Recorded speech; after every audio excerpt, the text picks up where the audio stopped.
Jai Hind students, today we will start a new chapter, chapter number 4 in biology, that is endocrine system and adolescence, that we will study in human body. So as you know about nervous system, that it is the controlling system in human beings. But nervous system also coordinate with another system, that is endocrine system, to regulate various organs. So both nervous and endocrine system controls and regulates the various organs in our body. As we know that the synthesis and release of some hormones, they are regulated by the nervous system. But these hormones in turn affect the nervous system also.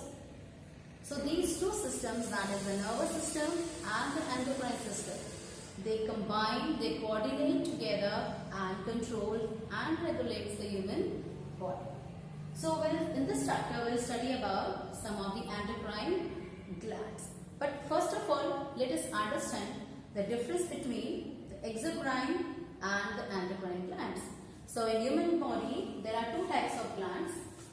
First is exocrine gland and second is endocrine glands. Now what is the difference between these two glands? Exocrine glands have ducts, means they have small tube-like structures into which they discharge their secretions. So they are duct glands and they release their secretions into the ducts. Endocrine glands, they are ductless. They don't have ducts. So they discharge their secretions directly into the blood. Secretions of exocrine glands, they are called as enzymes. And the secretions of the endocrine glands are called as hormones. Exocrine glands are present near the site of their actions, means they are present where they are needed, means where the enzymes are needed and the secrete enzymes.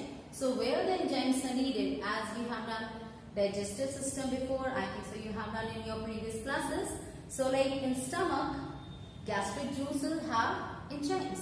So that gastric juice is secreted by the gastric glands present in the stomach. So gastric glands, their requirement is in the stomach, so they are present inside the stomach. Salivary glands, they are present in the buccal cavity, in the upper part of our mouth. So they are required there. So they are present where they are needed. So they are present at the site of their action. While endocrine glands, as they don't have ducts, they pour their secretion, they release their secretion in the blood. So they are present very far off from the site of action. As pituitary gland releases growth hormone, but it is not present everywhere. It is present just inside the midbrain part, brain region.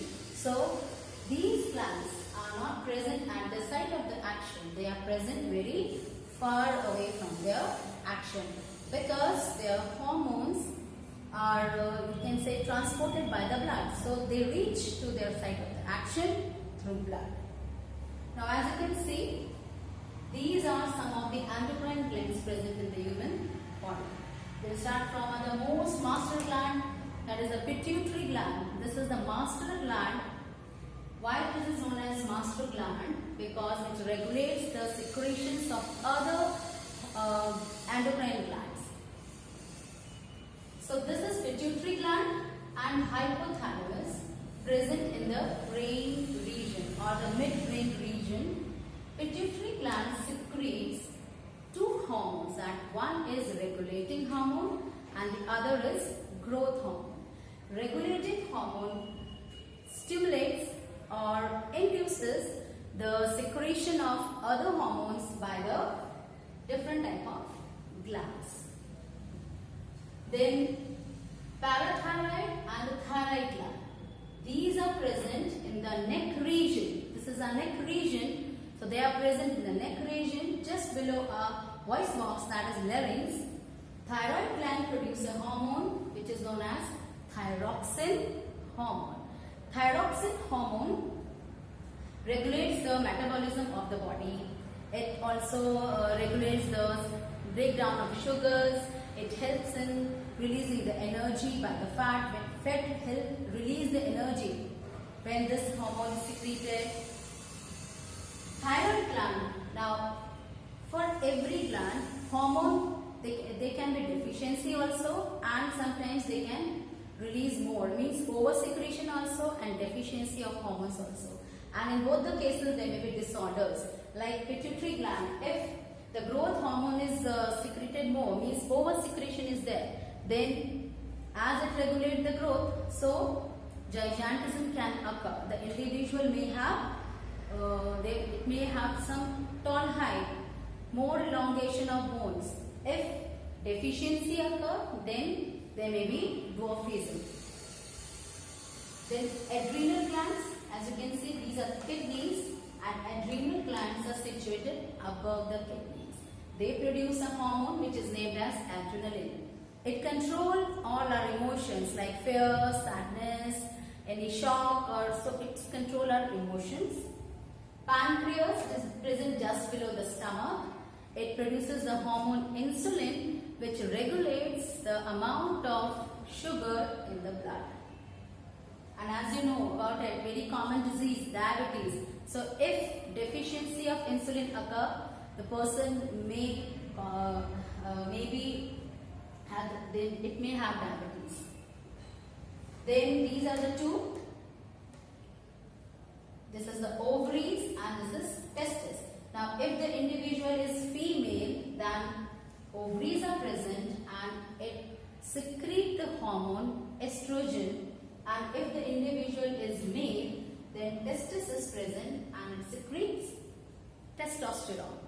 Now in females, estrogen regulates the production or controls the production of eggs or the ova, and in males, the testis regulate the production of sperms. And even the maturity, that is the secondary growth, when secondary growth occurs, they are all controlled by these two endocrine glands. So as you can see, these are the various endocrine glands which are present in the human body, and they work with the nervous system and regulates the growth and the development in the humans.